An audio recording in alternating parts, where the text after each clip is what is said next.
नमस्कार दोस्तों, India beats पर आप सभी का स्वागत है। आज हम बात करने जा रहे हैं एक ऐसी शख्सियत के बारे में जिनका जिक्र अतीत में ही किया जा चुका था।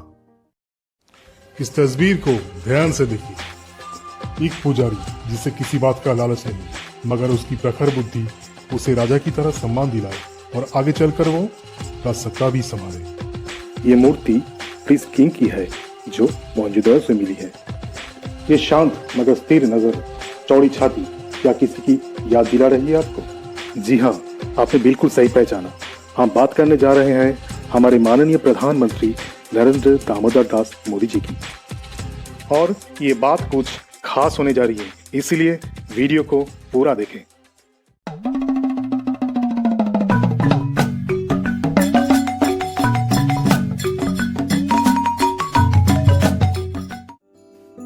आज का युग ही ऐसा है कि किसी व्यक्ति या उसके परिवार को जांचने की कसौटी उसका आर्थिक रूप से शक्तिशाली होना होता है। उस नजरिए से मोदी जी का परिवार साधारण था, लेकिन पुण्यात्मा क्या कभी किसी साधारण परिवार में जन्म लेती है? नहीं। आखिर क्या है मोदी जी का इस परिवार में जन्म लेने का कारण? कारण है उनकी माँ हीराबेन मोदी, जो नवजात शिशुओं और बच्चों का अपने हीलिंग टच से उपचार किया करती थी। ये शक्ति एक पुण्यात्मा के पास ही हो सकती है और मोदी उन्हीं की संतान है। हीराबेन के घर एक बार एक साधु आए। उस वक्त नरेंद्र आंगन में खेल रहे थे। वे बालक नरेंद्र को देखकर बोले, ये कोई साधारण बालक नहीं है। या तो ये शंकराचार्य की तरह महान सन्यासी बनेगा या फिर राजनीति में जाकर शहंशाह की तरह राज करेगा। मैं नरेंद्र दामोदर दास मोदी भारत के संविधान के प्रति सच्ची श्रद्धा और निष्ठा रखूंगा। मोदी जी ने आधुनिक शिक्षा के साथ साथ अपने गुरुओं से अध्यात्म और कर्मयोग की शिक्षा भी प्राप्त की है। मोदी जी को अनपढ़ कहने वालों, हम एक सूचना दे दें कि उन्होंने मिड-90s में अमेरिका से public relationship and image management का भी कोर्स किया हुआ है। उम्र के साथ साथ मोदी जी का अध्यात्म के प्रति झुकाव बढ़ता गया। महज 16 साल की उम्र में ही संन्यास धर्म अपनाने के उद्देश्य से वे स्वामी आत्मस्थानंद जी से राजकोट में मिले, लेकिन स्वामी जी ने उनको उस रास्ते पर जाने से रोक दिया। मोदी का मन फिर भी अशांत ही रहा। अपने मन की शांति की तलाश में वे कुछ समय के लिए घर से गायब हो गए। वे जा पहुंचे हिमालय। वहां एक निर्जन स्थान पर उनकी मुलाकात एक 100 साल के अलौकिक साधु से हुई। सर के बाल पके पर देह बलिष्ठ, आंखों में गजब का तेज। मोदी को देखकर वे आगे आए और उन्हें अपने साथ रख लिया। वहां मोदी की अलौकिक ज्ञान पर आस्था बढ़ती गई। वो शक्ति जो पूरे ब्रह्मांड को चलाती है, उनका एहसास उस अलौकिक साधु ने मोदी को कराया। साधु बहुत कम बोलते थे। 1 महीना मोदी को साथ रखकर वे बोले, ये रास्ता तेरा नहीं है, तू आगे बढ़ जा, तुझे तेरा गुरु मिलेगा। मोदी थोड़ा निराश हुए पर आगे बढ़ गए। कुछ समय पश्चात उसी हिमालय यात्रा में वे मिले स्वामी दयानंद गिरी से। स्वामी जी ने मोदी की पूरी कहानी ध्यान से सुनी और मोदी को अपने साथ रखकर अध्यात्म की शिक्षा दी। मोदी ने तक्षशिला छाड़ी के उनके आश्रम में भी लंबा समय बिताया। इसके कुछ वर्षों बाद मोदी कोलकाता आए। तब तक वे आरएसएस से पूरी तरह जुड़ चुके थे।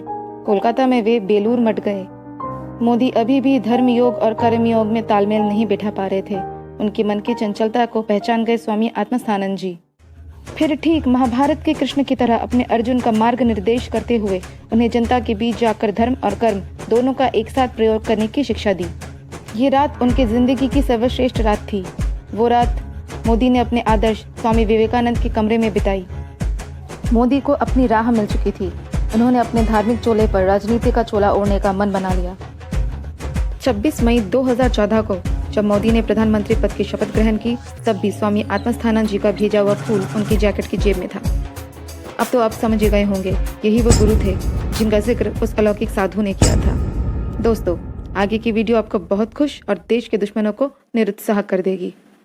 आने वाले भारत की कायापलट की कहानी मोदी ही लिखेंगे। ऐसा तो कई 100 साल पहले ही निर्धारित हो चुका था। 16वीं शताब्दी, एक भविष्यवक्ता जिसकी की गई हर भविष्यवाणी सच साबित होती जा रही है। वे कर गए थे इस शताब्दी की सबसे बड़ी भविष्यवाणियां। एक राजा जो अपने देश को विश्व के दरबार में सबसे ऊंचे स्थान पर ले जाएगा। आइए विस्तार से जानते हैं। नॉस्ट्राडामस ने कहा, एशिया का एक देश जो 3 तरफ समंदरों से घिरा होगा और जिसका नाम होगा महासागरों के नाम पर। यानी हिंद महासागर या भारत महासागर से घिरा हमारा देश हिंदुस्तान भारत। नॉस्ट्रेडमस ने आगे कहा, वो देश 5 नदी प्रणालियों वाला होगा। अगर पुराणों पर, हमारे सनातन धर्म के ग्रंथों पर आस्था है, तो सरस्वती नदी का अस्तित्व हम आज भी स्वीकारते हैं। इसलिए त्रिवेणी इतना पुण्य स्थल है। उस हिसाब से सरस्वती को मिलाकर यह तथ्य निश्चित है कि हिंदुस्तान ही वो देश है। नॉस्ट्रेडमस ने जिस राजा की बात की, उसका नाम बताया है शायरन, जिसका लोहा पूरी दुनिया मानेगी। पर भारत में शायरन नाम है किसका? ये बात आपको सोचने पर मजबूर कर देगी। भला आज के युग में कौन है शायरन? शायरन नाम का अर्थ होता है एक ऐसा इंसान जो धर्म से सन्यासी हो और कर्म से राजा, यानी सन्यासी राजा या प्रीस्ट किंग। आप ही मिला लीजिए, हम नहीं कहते, इतिहास कह रहा है। मोदी जी की याद बरबस ही आ जाती है। मेरा कर्म तू ही जाने, क्या बुरा है क्या भला,